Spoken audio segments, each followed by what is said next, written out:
अस्सलाम वालेकुम dear viewers, आप देख रहे हैं यूट्यूब चैनल कोड बाइट और आज का हमारा टॉपिक होगा एजाइल मेथोडोलॉजी का। लास्ट टाइम हमने वाटरफॉल मेथोडोलॉजी डिस्कस किया और आज हमने डिस्कस करना है एजाइल मेथोडोलॉजी। अब एजाइल मेथोडोलॉजी क्या है? Agile methodology is a flexible. अब ये फ्लेक्सिबल है। अब फ्लेक्सिबल का देखें, फ्लेक्सिबल कहते हैं लचकदार को। अब ये लचकदार, लचकदार का मतलब है इसमें हम चेंजिंग्स कर सकते हैं। लेकिन वाटरफॉल मॉडल जो है वो इनफ्लेक्सिबल था, ये उसके अपोजिट है, फ्लेक्सिबल है, लचकदार है, चेंजिंग्स इसमें हम कर सकते हैं। एंड एडेप्टिव अप्रोच, और ये एडेप्टिव अप्रोच है। अब देखिए एडेप्टिव का मतलब है जो हम चेंजिंग्स ला रहे हैं हम अपने सॉफ्टवेयर में डेवलप करने के दौरान, तो उसको ये एक्सेप्ट कर ले। अडॉप्ट का मतलब है उसके मुताबिक ये ढाल जाए।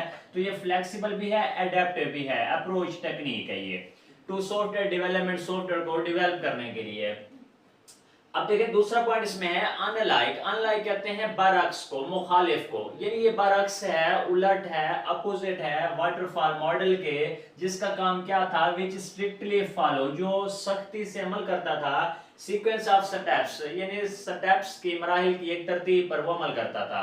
हमने वाटरफॉल मॉडल को डिस्कस किया, उसमें हम तमाम फेजेस सीक्वेंस में करते थे, तरतीब में लेके चलते थे, ऑर्डर में लेके चलते थे। लेकिन ये उसके अनलाइक है एजाइल मेथोडोलॉजी, ये उसके बरअक्स है, इसमें सीक्वेंस को फॉलो नहीं कर रहे होते हैं हम। अब नेक्स्ट हमारे पास आ जाता है कि एजाइल जो है, एजाइल मेथोडोलॉजी जो है ये फोकस करती है। अब देखिए किस चीज पे फोकस करती है, डिलीवरिंग, ताकि ये डिलीवर करे, फराहम करने पे ये फोकस करती है। किस चीज को? Functioning parts of software quickly, कि सॉफ्टवेयर के जो पार्ट्स हैं, उन फंक्शनिंग पार्ट्स जो काम कर रहे हैं उनको क्विकली या डिलीवर करे।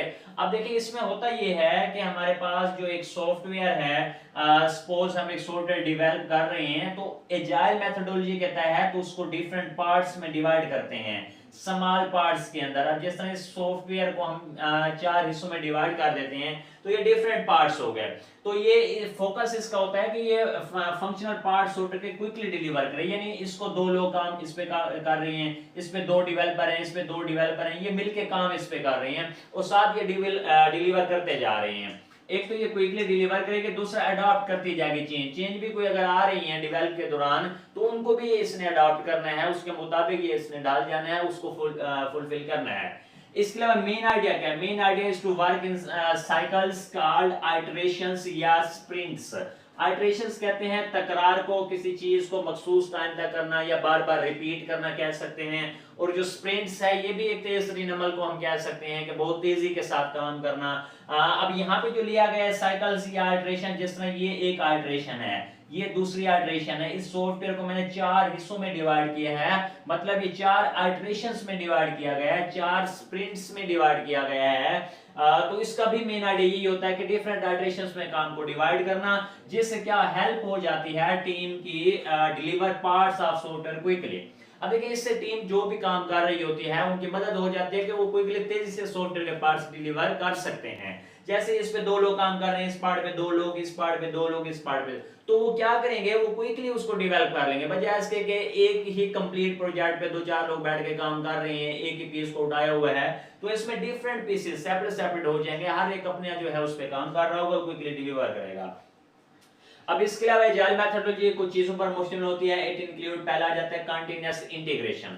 अब इंटीग्रेशन कहते हैं बेसिकली जोड़ने को, कंटीन्यूअस मुसलसल, मुसलसल जोड़ते रहना। इसका मतलब ये है कि रेगुलरली मर्जिंग कोड, कोड जो हमारे पास होता है, जो हम बना रहे होते हैं, डेवलप कर रहे होते हैं, उसको बाकायदगी से मर्ज करते हैं, इकट्ठा करते हैं, कहां पर? इनटू सेंट्रल रेपोजिटरी, यानी किसी एक मरकज में। रेपोजिटरी कहते हैं डिक्शनरी को, महफूज करने की जगह। तो किसी एक जगह उसको साथ साथ मर्ज करते रहते हैं, करते रहते हैं। जो कोड डेवलप होता जाता है उसको मर्ज कर दे, एक जगह पे उसको सेव कर लिया, दूसरा कोड कंप्लीट हो उसको दूसरी जगह उसी जगह पे सेव कर लिया, तीसरा कोड उसी जगह सेव कर लिया। तो यानी ये साथ साथ मर्जिंग भी होती रहती है, कोड हम अपना कोलैब किए रखते हैं। दूसरा आ जाता है टेस्ट ड्राइवन। टेस्ट ड्राइवन में ये होता है राइट टेस्ट, पहले टेस्ट करते हैं बिफोर राइटिंग नेक्स्ट कोड, इससे पहले कि नेक्स्ट कोड राइट करें, जो हमने राइट किया हुआ है उसको पहले टेस्ट कर लेंगे, चेक कर लेंगे क्या वो फुलफिल कर रहा है हमारी रिक्वायरमेंट को या उसमें कोई इश्यूज हैं। अगर इश्यूज हैं तो उनको रिमूव करेंगे, इससे हमें इंश्योर यकीन हो जाता है सॉफ्टवेयर वर्क एज एक्सपेक्टेड, कि सॉफ्टवेयर वैसे ही वर्क कर रहे हैं जैसे हमने एक्सपेक्ट किया था, जैसे हमें तवक्को थी इससे। और तीसरे नंबर पे आ जाता है पेयर प्रोग्रामिंग। पेयर बेसिकली जोड़े को कहते हैं।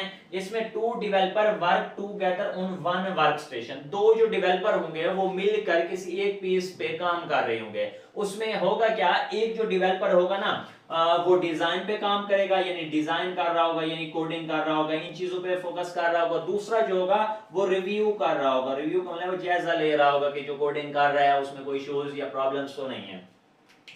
इसके बाद हमारे पास कुछ बेनिफिट्स दिए हुए हैं एजाइल मेथोडोलॉजी के। दो बेनिफिट्स हैं इसमें। एक तो ये हाई फ्लेक्सिबिलिटी प्रोवाइड करता है, बहुत ज्यादा फ्लेक्सिबिलिटी। बहुत ज्यादा फ्लेक्सिबिलिटी का मतलब ये है इसमें जो भी चेंजेस आती है ना उनको ये अडॉप्ट करता है। जितनी भी चेंजेस करेंगे, इवन अगर हम सॉफ्टवेयर की डेवलपमेंट स्टार्ट कर चुके हैं और फिर चेंजेस उसमें हम करना चाह रहे हैं, तब भी ये उसको अडॉप्ट करेगा, उसको जो है चेंजेस फुलफिल करेगा।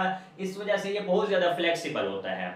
दूसरे नंबर पे इंप्रूव कस्टमर सेटिस्फिकेशन। अब देखें, जब अपडेट्स जो भी आएंगे वो हम उसको कंप्लीट कर सकते हैं इस प्रोजेक्ट के अंदर, उन अपडेट्स को ऐड कर सकते हैं प्रोजेक्ट के अंदर, और इसके अलावा फ्रीक्वेंटली हम डिलीवर भी कर सकते हैं क्योंकि प्रोजेक्ट को हम डिफरेंट आइटरेशन में डिवाइड हमने किया हुआ होता है। तो इससे क्या होता है, कस्टमर की सेटिस्फिकेशन बहुत इंप्रूव हो जाती है, वो ज्यादा मुतमईन होना स्टार्ट हो जाते हैं। इसी तरह इसमें कुछ लिमिटेशंस भी हैं, डिसएडवांटेजेस भी हैं। पहला ये स्केलिंग चैलेंजेस। अब देखिए, स्केल कहते हैं बढ़ा देने को, वसी कर देने को। अगर हमारे पास एजाइल मेथोडोलॉजी में हमने अपने प्रोजेक्ट को वसी बना दिया, यानी डिफरेंट टीम्स इस पे छोड़ दी, प्रोजेक्ट को लार्ज बना दिया, तो उससे इश्यूज, कुछ चैलेंजेस हमारे पास, मुश्किलात आएंगे। वो कौन से मुश्किलात हैं? अब देखें, अगर हमारे पास लार्ज प्रोजेक्ट है, बहुत सारे लोग काम कर रहे हैं, तो उनको मैनेज करना हमारे लिए जो है टफ होगा।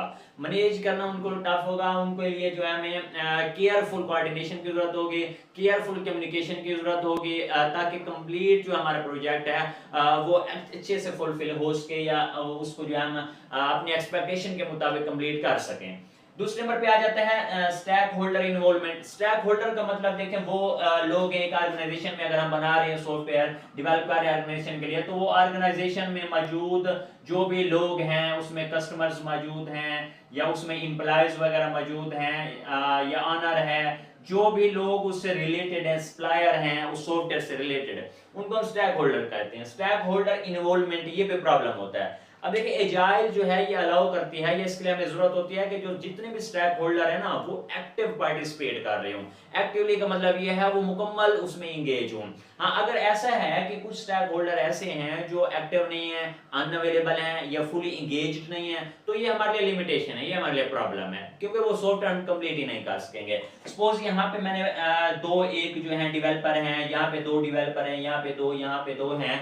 अब यहाँ वाले तो सारे काम कर रहे हैं, एक्टिव हैं, ये अनअवेलेबल है। जब तक ये अवेलेबल नहीं होगा, इंगेज नहीं होगा, प्रोजेक्ट तो कंप्लीट नहीं होगा।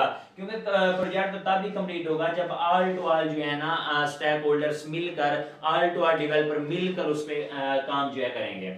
और लास्ट में आता है लेस प्रेडिक्टेबल। प्रेडिक्टेबल कहते हैं अंदाजा लगाना, तखमीना लगाना। तो ये लेस प्रेडिक्टेबल है, इसमें हम अंदाजा नहीं लगा सकते। क्यों नहीं लगा सकते? अब देखिए, हमने प्रोजेक्ट बनाने के लिए हमें रिक्वायरमेंट दी गई, उसके मुताबिक हमने कहा एक मंथ के अंदर हम कंप्लीट कर देंगे, और इसकी इतनी लागत है, इतनी लागत में ये कंप्लीट हो जाएगा। लेकिन ये एजाइल मेथोडोलॉजी जो चेंजेस या अपडेट्स को अडॉप्ट कर लेता है, कुछ दिन के बाद, 10 दिन के बाद वो हमें यूजर आता है, वो कहता है मजीद फीचर ऐड करने हैं, मजीद चेंजेस ये करनी है।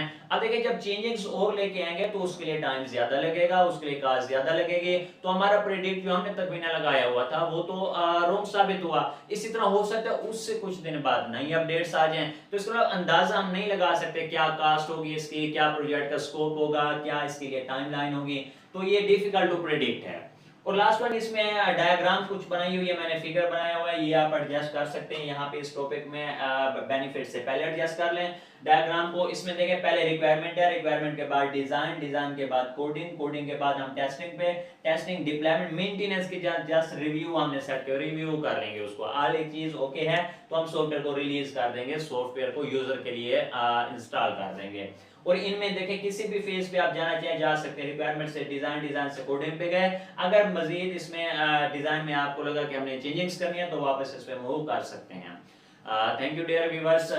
नेक्स्ट टॉपिक इंशाल्लाह जल्दी हम अपलोड करेंगे यूट्यूब पे। अगर आपको हमारी वीडियो अच्छी लगी है तो आप इसे ज़रूर लाइक करें, सब्सक्राइब करें, और कमेंट में जो है ना इसके बारे में बताएं हमें। Thank you.